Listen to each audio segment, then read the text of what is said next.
At times, we can feel as though we're surrounded by idiots. When no one seems to understand what you're saying and everyone is acting in ways that make no sense to you whatsoever, you might think to yourself, "What is going on?" Well, chances are you're not surrounded by idiots so much as by other personality types who simply have different attitudes, values, and behavioral patterns than you do. As author Thomas Erikson explains, there are 4 personality types, which can very briefly be broken down like this: dominant red, inspiring yellow, stable green, and analytical blue. If you're tired of not getting through to people or thinking that everyone else is from a different planet, it's time to understand personality types. In these summaries, you'll learn Bill Gates and Steve Jobs' personality types, why some people hate the spotlight, and how to deliver bad news to someone. If you were to give a sales presentation to an audience of 2 people, you might assume that those 2 people would take away the same message. But here's the catch. Whenever you say something, your message will be filtered through the listener's experiences, biases, and attitudes. So it's quite common for your message to be received in a different way than you intended. The good news is, you can always change how you deliver your message in order to suit the listener better. And you can become skilled at doing this by understanding how listeners' attitudes contribute to their personality types. In other words, once you know how to spot a person's personality type, you'll have a good idea of the kind of filters to expect and how to adjust your delivery in order for your message to be received effectively. Essentially, there are 4 personality types, which were recognized as far back as the 5th century BC by the Greek physician Hippocrates.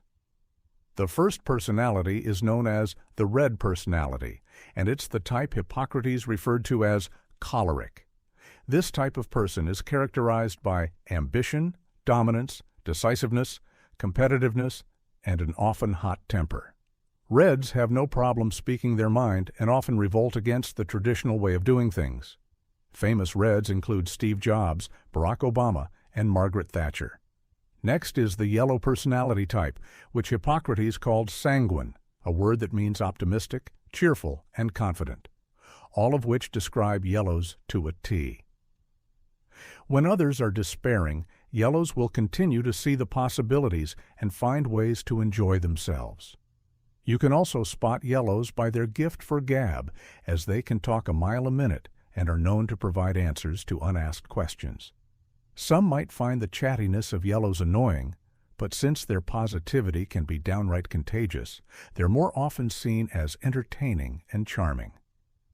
The third personality type is green, known in Hippocrates' day as the phlegmatic temperament. These types are known for their calm, balanced, easygoing, tolerant, and friendly natures. The popular phrase, "keep calm and carry on," might well be the motto of the greens, and unlike yellows, greens are good listeners. Above all, however, greens don't want to rock the boat, be in the spotlight, create conflict, or otherwise cause a fuss. This makes greens ideal team players, and you'll often find them working in the public sector. Famous greens include Michelle Obama, Jimmy Carter, and Mahatma Gandhi. Finally, there are the blues, the type Hippocrates called melancholic. Some might refer to blues as pessimists, though blues are more likely to call themselves realists. They also tend to be perfectionists who pay so much attention to the fine details that it sometimes slows down their work. While they are often analyzing a situation silently, they're also known to keep their thoughts to themselves unless directly asked to speak up. For blues, silence is a virtue, but it also means that when they do speak up, you can rest assured that their words will be well thought out. Some famous blues include Bill Gates, Albert Einstein, and the fictional character of Mr. Spock from Star Trek. So now that you know all 4 types, it helps to picture them in a 2x2 square, with the top 2, from left to right, being blue and red, and with green positioned below blue and yellow, below red. Now, each side of this square shows how these different personality types share some common traits. At the top, both blue and red tend to place importance on tasks and issues. On the bottom, green and yellow tend to focus on people and relationships. Likewise, on the left, you have blue and green, who tend to be reserved and introverted. On the right, you have red and yellow, who tend to be extroverted and proactive. Generally speaking, while people will predominantly be one type or another, we all tend to have elements of two types. And while it's common to find an analytical blue mixed with a stability-seeking green or a dominant red mixed with an optimistic yellow, it's rare that you'll find green-red or blue-yellow. In fact, it's wise not to pair up these conflicting personalities unless you want to see sparks fly. Now that you know some of the traits behind the 4 personality types, it's important to know how these types may be perceived by others. Intention and perception are often 2 very different things. But once you're familiar with the 4 types, you can become better at recognizing their traits for what they are and not mistaking them for what they're not. For example, since reds are ambitious and quick to express their opinions, they can be perceived as rude, impatient, and aggressive, or even as tyrannical control freaks. However, when you confront reds with accusations of being overbearing, they may not understand where the problem is. As reds perceive it, there shouldn't be anything wrong with stating one's opinion. Reds are often passionate, plus they see nothing wrong with a bit of confrontation every now and then. In fact, it can be refreshing. Never mind that confrontation is a green's worst nightmare. Like yellows, reds are confident, though some, like the analytical blues, might say they're overconfident to the point of being annoying. Nevertheless, reds will be so confident in thinking that they know what's best that they often end up thinking they're surrounded by idiots. But remember, when people think they're surrounded by idiots, what they're really noticing is that they're surrounded by personality types different from their own. As for the boisterous yellows, they can often be perceived as overly talkative, bad listeners, superficial, careless, and easily distracted, especially by blues, who pride themselves on being the opposite of all those things. Now, since yellows value people and relationships, they can be hurt if they find out they're being perceived in such a way.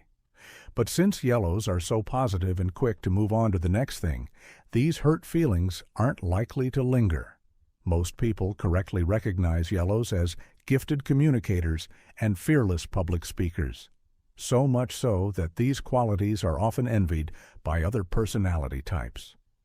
But because they tend to dominate a conversation and will even answer a question directed at someone else, they can be perceived as egotistical and self-centered people who can't get enough of hearing their own voices.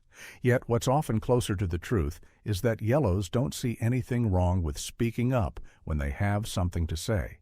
Plus, yellows think that they can say it better than anyone else. So why shouldn't they go ahead and provide an answer, even if the question wasn't necessarily directed at them? Have you ever questioned why that one coworker is so quiet all the time? In fact, because he just keeps his head down and never speaks up. You may start to wonder if he's hiding something. This is a common perception about the quiet and conflict-averse nature of greens. For the most part, greens are perceived as the pleasant, caring, and friendly people they are, since there are more greens in the world than any other personality type. Along with being good team players, greens are also loyal to those with whom they've bonded. Remember, along with yellows, they're the personality type that values people and relationships more than tasks and issues. But this trusting nature can also lead to perceptions that greens are naive and gullible. Another thing greens are loyal to is their routines. If you can manage to interfere with the daily breakfast or lunch routine that a green has set, there's a good chance you've ruined the rest of his day. But perhaps most of all, in their desire for things to stay calm, greens can also be seen as stubbornly resistant to change and indifferent to or unconcerned about problems that may arise. The ideal for greens would be to just weather the storm silently until things blow over, but that doesn't mean they don't care.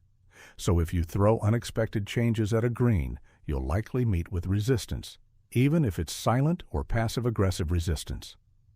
Finally, we also have common perceptions around those perfectionists, the blues. Like greens, due to their quiet nature, blues can also be viewed as suspiciously evasive or aloof. and due to the fact that blues are less oriented toward people and relationships than they are toward tasks and issues, their reserved behavior can also lead to perceptions that they are cold-hearted, insensitive, distant, and uncaring toward others. But more accurate would be the perception that blues have rich inner lives and just prefer to keep their own company. Problems can also arise from the amount of time blues can spend checking and double-checking every last detail. So a task that might take a non-detail-oriented yellow an hour to do can easily take a blue the better part of a day. A blue is the kind of person who uses a calculator to double-check the results of a formula on an Excel spreadsheet. A red might perceive this as a sign of being way too obsessive, but as far as blues are concerned, if all it takes is time, why wouldn't you be diligent and rule out any possible chance of error? Now that you're more familiar with the kinds of behavior that characterize the 4 personality types, you should be better able to recognize each one in the office, at a conference, or within your own family. So now we can start to look at ways you can adapt your own behavior in order to communicate with them more effectively. No matter whom you're dealing with, delivering feedback or constructive criticism can be difficult. So let's start by looking at how to do so with each personality type. In some ways, reds are the easiest to talk to since you don't have to butter them up or figure out how to transition to your main point. Reds don't like pointless chit-chat, so they'll be more receptive if you don't waste their time and get straight to the point. And for heaven's sake, don't mumble or be wishy-washy.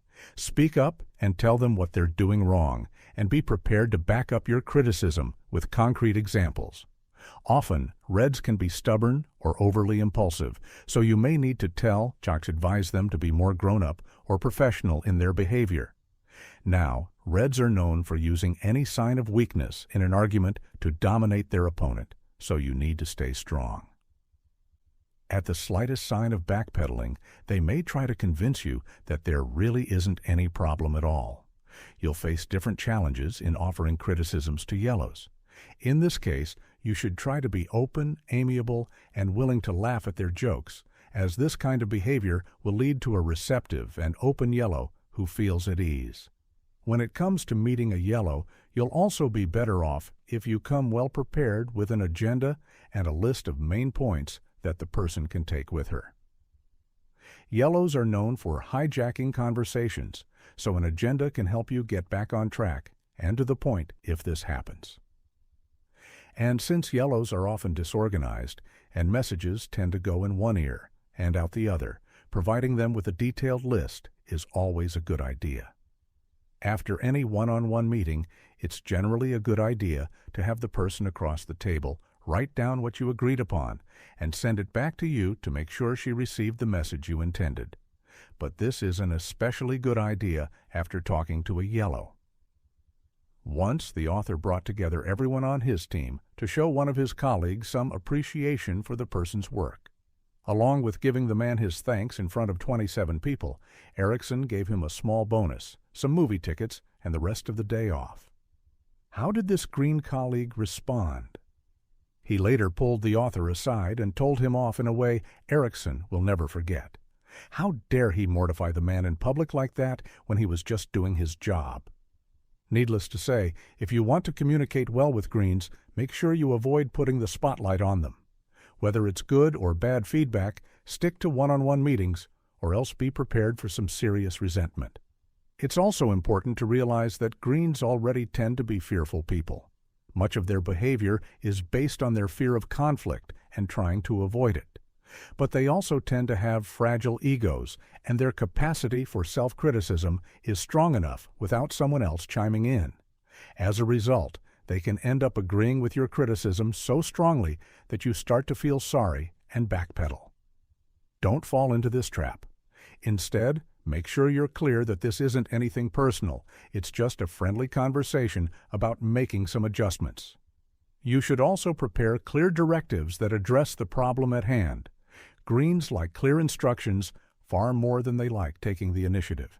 And since they don't like change, try to make your directives a series of small steps that they can take over time in order to arrive at the solution.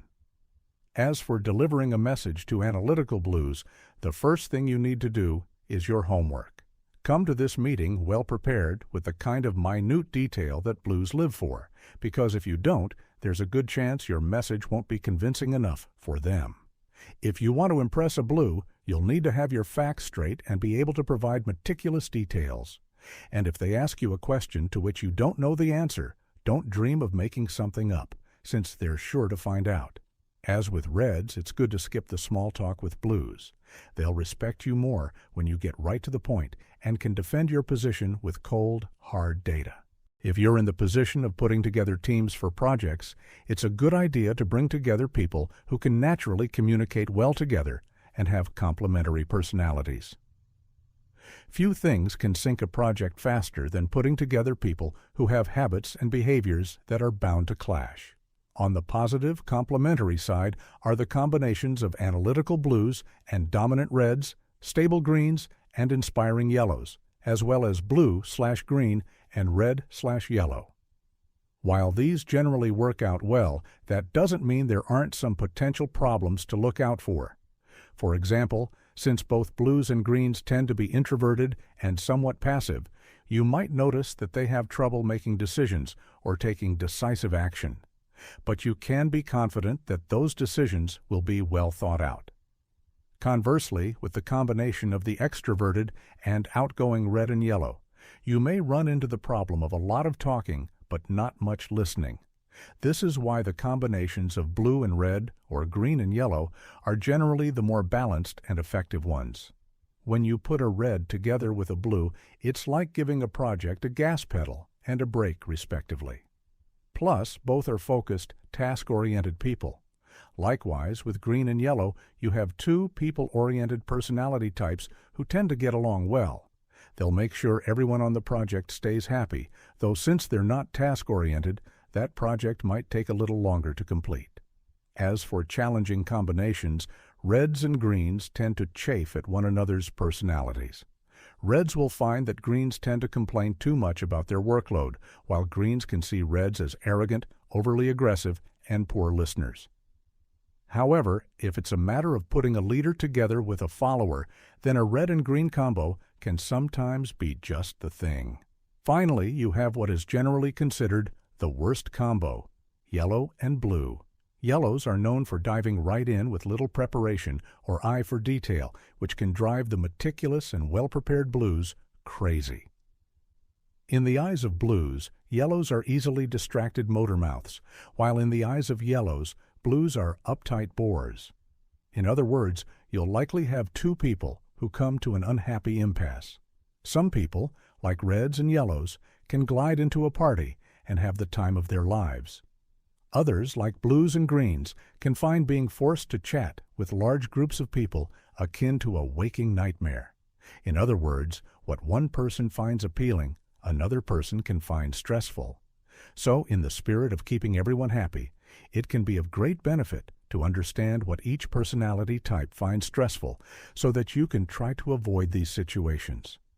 Reds like to be in control, they enjoy challenges and mixing up the kinds of tasks they handle, and they like to see concrete results. Therefore, if you want to encounter a stressed-out red, give him unchallenging, mundane tasks and make him sit around doing nothing with no one to exercise authority over. Such a scenario is bound to result in disaster.